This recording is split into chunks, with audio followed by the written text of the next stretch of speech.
اعوذ باللہ من الشیطان الرجیم بسم اللہ الرحمن الرحیم السلام علیکم۔ فتح حضرت مکہ اکرام کے کچھ ویڈیو عرصہ بعد بنو تمیم کا ایک بہت بڑا وفد بڑی شان و شوکت اور جعلی ٹھاٹھ کے ساتھ مدینہ منورہ آیا۔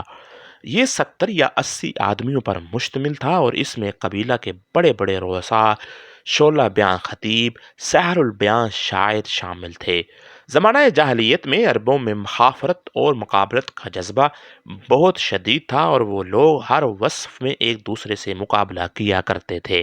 بنو تمیم کے دماغوں میں بھی خاندانی فخر اور غرور کا نشہ سمایا ہوا تھا۔ وہ آتے ہی مسجد نبوی میں گھس پڑے۔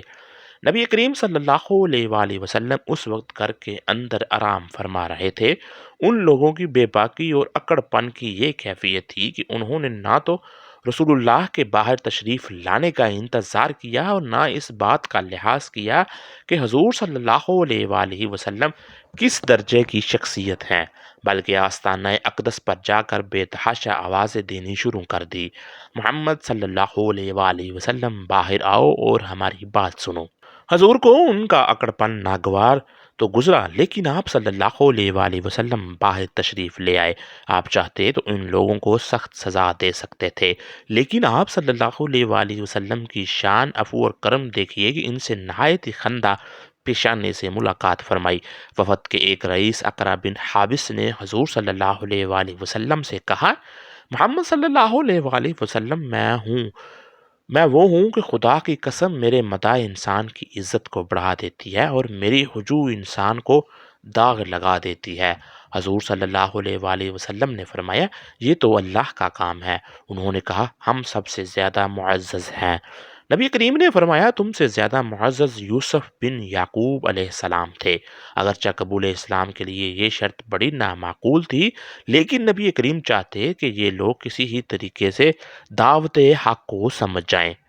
چنانچہ آپ نے فرمایا: میں فخاری اور شعر بازی کے لیے محبوس نہیں ہوا، لیکن اگر تم اسی کے لیے آئے تو یوں ہی صحیح، تم اپنا کمال دکھاؤ، ہم جواب دیں گے۔ بنو تمیم میں ایک شخص عطار بن حاجب تھے۔ وہ ایک شعلہ بیاں خطیب تھے۔ ایک دفعہ نوشیروان کے دربار میں اپنی خطابت کے جوہر دکھا کر کم خواب کا خلط حاصل کر چکے تھے۔ نبی کریم سے اجازت پا کر وہ اٹھ کھڑے ہوئے اور مخافرہ کا آغاز اپنی اس تقریر سے کیا: تعریف اس خدا کی جس نے اپنے فضل و کرم سے تاج و تخت کا مالک بنایا، اہل مشرق میں ہمیں سب سے زیادہ معزز کیا، ہمارے خزانے سیم و زر سے بھرے ہوئے ہیں جنہیں ہم فیاضی سے خرچ کرتے ہیں، لوگوں میں ہمارا مثل و نظیر نہیں ہے، کیا ہم آدمیوں کے لیے سردار اور ان کے میں سے صاحب فضل نہیں ہے؟ اگر کسی کو یہ دعویٰ ہے تو وہ ہمارے قول سے اچھا قول، ہمارے حالات سے اچھے حالات پیش کرے۔ اب مجھ کو جو کہنا تھا کہہ چکا۔ عطار یہ تقریر کر کے بیٹھ گیا۔ نبی کریم نے ان کا جواب دینے کے لیے حضرت ثابت بن قیس انصاری رضی اللہ تعالی عنہ کو اشارہ کیا۔ انہوں نے یہ خطبہ دیا: تعریف اس اللہ رب العزت کی جس نے زمین و آسمان پیدا کیے، ان پر اپنا حکم جاری کیا، اپنی کرسی اور اپنے علم کو وسعت دی۔ وہ قادر مطلق ہے، جو کچھ ہوتا ہے اس کی قدرت سے ہوتا ہے۔ اس کی قدرتوں میں سے ایک یہ ہے کہ اب اپنی مخلوق میں سے ہمارے لیے ایک پیغمبر مبعوث کیا جو سب سے زیادہ شریف النفس ہے، سب دنیا سے بڑھ کر راست گو، سب سے زیادہ شریف الاخلاق ہے۔ پھر اس پیغمبر پر ایک کتاب نازل کی اور اپنی خلقت کا اسے امانت دار بنایا۔ وہی وہ شخص ہے جسے اللہ نے سارے عالم سے برگزیدہ کیا۔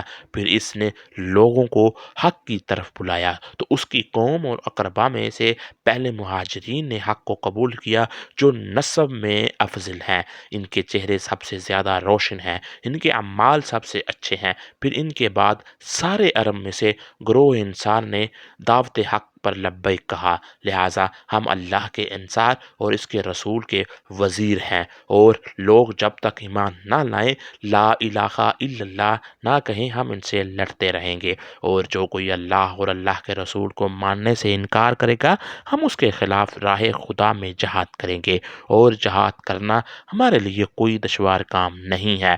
مجھے جو کہنا تھا کہہ چکا۔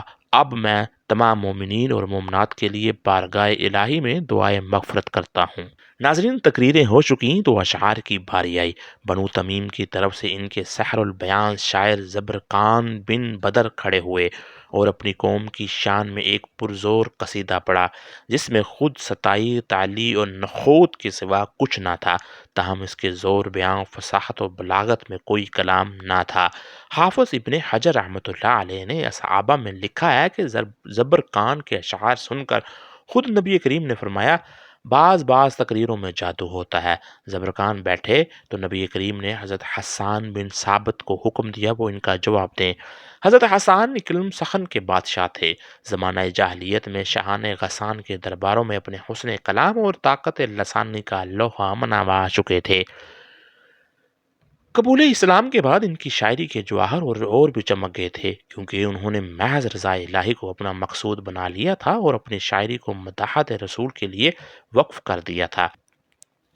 انہوں نے حضور کا اشارہ پاتے ہی اٹھ کر زبرقان ہی کے بحر اور قافیہ میں فی البدیل ایسے فصیح اور بلیغ اشعار سنائے کہ بنی تمیم انگشت بداں ہو گئے، لیکن وہ آسانی سے کب ہار مانتے تھے۔ زبرقان پھر اٹھ کھڑا ہوا اور چند اشعار اپنی فضیلت میں پڑھے۔ حضرت حسان نے ان اشعار کا بھی برجستہ جواب دیا۔ اب بنو تمیم کی زبانیں گنگ ہو گئیں۔ اقربا بن حابس جو خود بڑے فصیح اور بیان شاعر اور خطیب تھے اور جن کی اصابت رائے کا سارا عرب متعارف تھا، یہاں تک کہ متعارف قبائل اپنے جھگڑوں میں ان کا حکم جج یا سالس بنایا کرتے تھے، بے ساختہ پکار اٹھے، باپ کی قسم محمد صلی اللہ علیہ وآلہ وسلم کا خطیب ہمارے خطیب سے بہتر ہے، ان کا شاعر ہمارے شاعر سے افضل ہے، ان کا کلام ہمارے کلام سے زیادہ فصیح اور ان کی زبان ہماری زبان سے زیادہ شیریں ہے۔ اہل وفد نے ان کی رائے سے اتفاق کیا اور سب اسی وقت حلقہ بگوش اسلام ہو گئے۔ یہ لوگ چند دن مدینہ منورہ میں ٹھہرے اور قرآن اور عقائد دین کی تعلیم حاصل کی۔ عطار بن حاجب رضی اللہ تعالیٰ عنہ اسلام سے اتنے متاثر ہوئے، انہوں نے نوشیروان سے انعام میں پایا ہوا کم خوابی خلط مدینہ کے بازار میں فروخت کر دیا، اس لیے کہ یہ ریشمی تھا۔ حضرت عمر فاروق کو معلوم ہوا تو انہوں نے حضور کی خدمت میں عرض کی، یا رسول اللہ، عطار اپنا خلط جو اس نے نوشیروان کے دربار سے حاصل کیا تھا فروخت کر رہا ہے، آپ اسے خرید لیں۔ نبی کریم نے فرمایا، یہ ریشم کا بنا ہوا ہے، اسے وہ مرد استعمال کرے گا جس کا عاقبت میں حصہ نہ ہو۔ یہ وفد رخصت ہونے لگا تو نبی کریم نے ہر شخص کو انعام و اکرام سے سرفراز فرمایا۔